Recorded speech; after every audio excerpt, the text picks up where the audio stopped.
This honestly may be the best feature to come out for Guild Wars 2 in such a long time. So Guild Wars 2 has taken their Quickplay feature that was initially released for the Fractals of the Mist, the instant-style dungeons, and now have launched that feature for raids and strikes, allowing players to jump in and straight to the action for some of the most fun aspects of PvE gaming. So yeah, let's go ahead and talk about this. Make sure to like the video and subscribe to the channel for more Guild Wars 2 and Guild Wars Reforged content. So in the recent update, Guild Wars 2 has officially launched the Quickplay beta, and it has been excellent, possibly the very best thing that they have ever done for casual players. Now let's be serious, most of the people who play Guild Wars 2 are very casual, seasonal almost. They'll log in for a little bit, play for about a month, and then go off onto something else, which really does not make it any easier for those types of players to be able to get into endgame PvE content. Quickplay lets us basically cut out the middleman and get straight to the good stuff that has been artificially, if not mentally, barred for all sorts of players. Personally, I've never spent too much time trying to get into raids or strikes, mainly because I just don't have that time. Usually only having a little bit of play hours in the evening to get to the content, and let alone being on a raiding schedule, it's tough. And the whole caffeinated dad thing isn't a joke. I mean, these kids just refuse to sleep.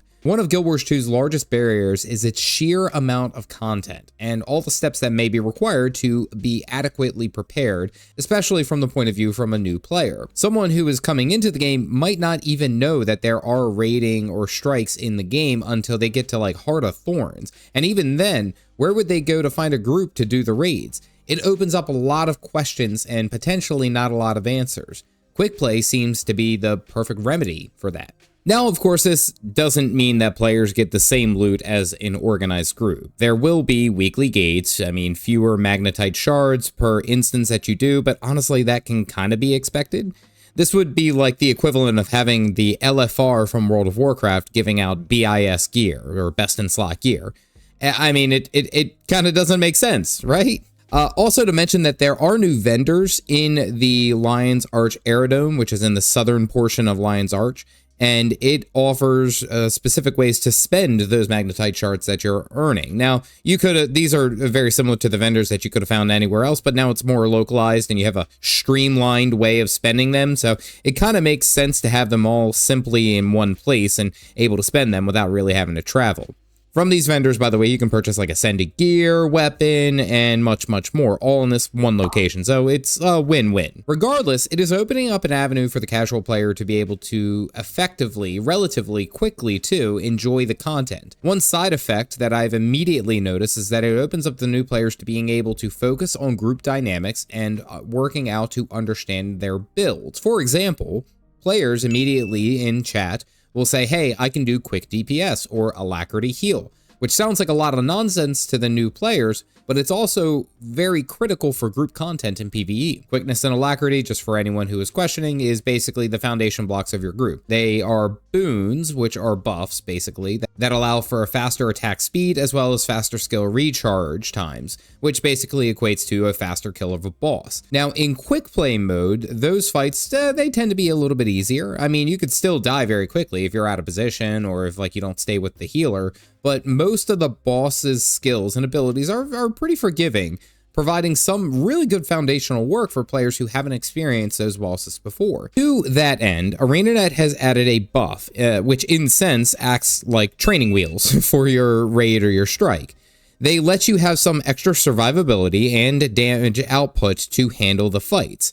This is to really emphasize that this is meant to be a low-stress environment, as you are given a lot more flexibility to, well, die. You probably will die quite a bit, but that's okay. This is kind of like where you should be learning and not really stressing about these types of things. The idea is for education, which I think is one of Guild Wars 2's weakest features, and this is looking to amend that very, very well. What I like the most is that it's like watching players learn the fights in real time. For example, I was in a quick play Temple of Phoebe, and with the first group that we had, our attempt, we got down to a rough 30%. But after that, we reorganized and discussed our roles, and we were able to one-shot it right after. Aside from like watching videos, I have a feeling many players did not get to experience this type of content without fighting with a dedicated group, or those specific fights were on the daily clears. Personally, I think prior to this, I had only done like Temple of Phoebe once or twice, maybe. And I've been playing since well before Secrets of the Obscure was even released. What is really great about all this stuff is basically all the fights are on practice mode, allowing you to learn that fight, of course, but then letting people see what their builds can actually do. Now, of course, some players will obviously hard carry for these, and that does happen, but for an engineer who's like running a full turret build, this may not be best suited. And it kind of like forces a discussion, and I like this. It forces a discussion about builds and what may work in the open world aspect in Guild Wars 2 may not be best suited for this contained bubble of instance rating.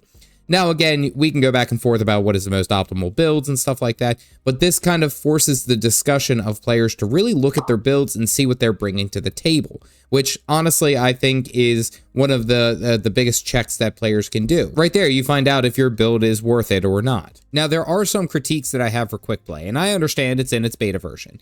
It would be nice if there was like a pop-up in front of each fight highlighting a key aspect of the fight. For example, in the Canang Overlook, watching out for Minister Lee's large slashes, or Temple of Phoebe, dodging the large AoE slams.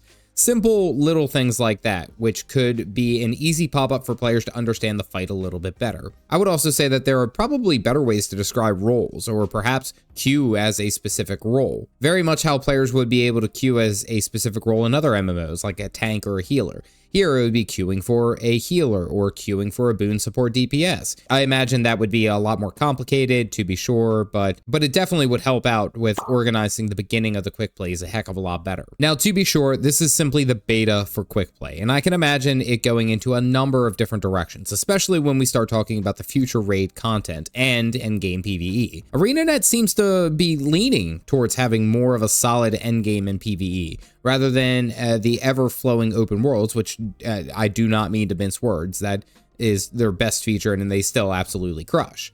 I would love to see like daily and weekly rewards be implemented for like the Wizard's Vault for participation in these, which I think that that's already going to be down the line and happening. It might already be happening. I do all my dailies for PvP just because I can get them all done very quickly. An easy way to get more people engaged with endgame PvE and more people joining groups with other potential raiders to make more connections. All in all, I think that the Quick Play beta being implemented has been one of the most advantageous things for endgame PvE in Guild Wars 2, and has basically opened up the door and rolled out the red carpet for casual players to come in and get involved. Simply said, it has me hooked. Now, I really have to dig in and find a way to make my Condi Staff Evoker work.